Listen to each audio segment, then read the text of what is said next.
트럼프가 추진해보자 라고 했다면 이거는 좀 생각을 해봐야 됩니다. 실제로 가능성을 닫을 일만은 아니다. 다만 어쨌거나 실제로 공격을 하겠다는 거냐? 젤렌스키도 그럽니다. 반드시 쓰겠다는 얘기는 아니야. 우리가 이거 받았다 그러면은 푸틴이 쫄겠지. 쫄면은 협상장 나오겠지. 그것만으로도 된 거 아니냐. 상부 정지부장의 투시경. 자, 일단 그 젤렌스키 대통령의 악시오스 인터뷰부터 시작을 하겠습니다. 러시아 공무원들은 이제 방공호 가는 길 알아둬야 된다라는 얘기죠. 크렘린에서 일하는 사람들은 방공호가 어딘지 알아야 되냐. 왜냐? 우리는 권력의 중심부도 폭격의 예외가 될 수 없기 때문에 공격할 거니까. 니들이 그러기 싫으면은 전쟁을 멈춰라. 전쟁을 멈추지 않으면은 방공호가 반드시 필요할 것이다. 라고 얘기를 했습니다. 다만 우크라이나에서 모스크바까지는 굉장히 멉니다. 생각보다 멀진 않아요.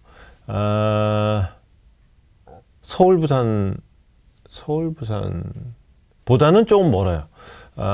서울 키우에서 모스크바까지 얘기하면 부산에서 평양 가는 정도? 그 정도 느낌이 좀 있는 것 같아요. 그 정도 느낌인데 어쨌거나 그 정도를 날려보내려고 그러면은 미사일이 좋은 게 있어야겠죠. 일단 지금 그 미국이 우크라이나에 준 미사일은 사거리 300km짜리입니다.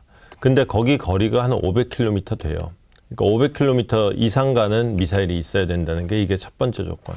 두 번째는 러시아는 뭐 놉니까? 미사일 날아오면 오 날아온다 꽝 뭐 이러고 맞는 거 아니죠? 날아온다 그럼 바로 쏴버리죠.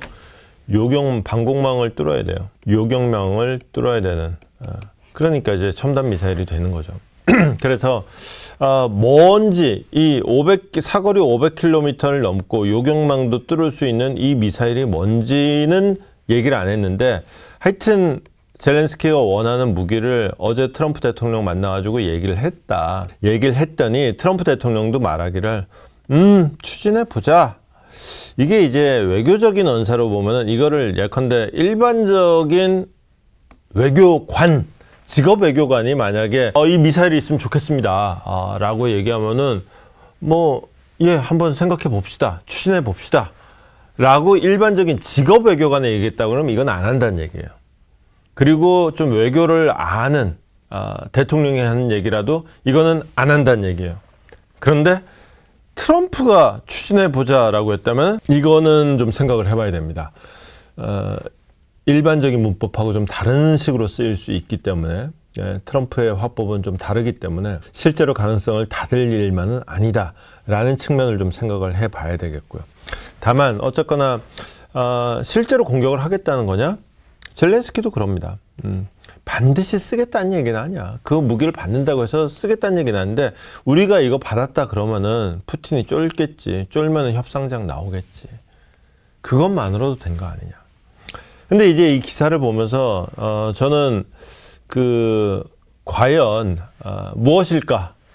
도대체 젤렌스키가 달라 그런 무기가 뭘까 궁금한 거예요. 궁금한데 딱히 제가 무기에 대한 지식이 그렇게 넓지 않아서 챗GPT에 물어봤죠. 그랬더니 챗GPT가 답을 거부하더라고요. 그런 거는 제가 답하면 안 되는 겁니다. 이거는 제미나이한테 물어봤습니다.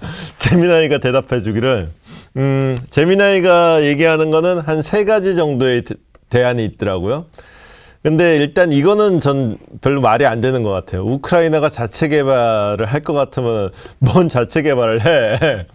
진작에 그리고 트럼프한테 달라고 해. 이거는 말이 안 되는 거고 얘는 일단 아니고 차후에 언제 개발하면 개발하겠지. 천천히 하라 그러고 지금 일단 에이테크음스가 들어가 있죠. 근데 지금 들어가 있는 에이테크음스는 사거리가 짧아요. 근데 에이테크음스의 후속 모델 PRSM이라고 하는 이 차세대 미사일이 사거리가 최대한 1000km 정도 됩니다. 이 정도 되면은 얘를 달라는 얘기냐 이거 아니면은 제가 보기에는 결국은 요거 얘기한 게 아닌가 싶어요. 왜냐하면은 토마호크면은 일단 사거리가 일단 깁니다. 그리고 꼭 지상에서 쏠 필요도 없어요. 바다에서 쏴도 되고 여러 참 쓰임이 많습니다. 그리고 가장 결정적으로 이게 또 순항 미사일로서 요격을 피하는 회피 기동이 가능하단 말이에요.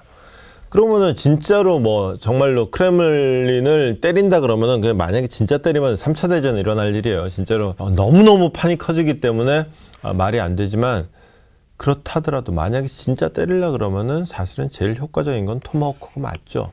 그래서 만약에 지금 기종은 얘기는 안 했지만은 내가 젤렌스키였다면은 달라그럴 무기는 아마 토마호크가 맞을 것 같다. 물론 토마호크도 한 발만 쏴갖고는 안 됩니다. 그러니까 러시아도 놀지 않아요. 기본적으로 요격망을 피하려 그러면은 한꺼번에 빠바바바바방 쏘는 거예요.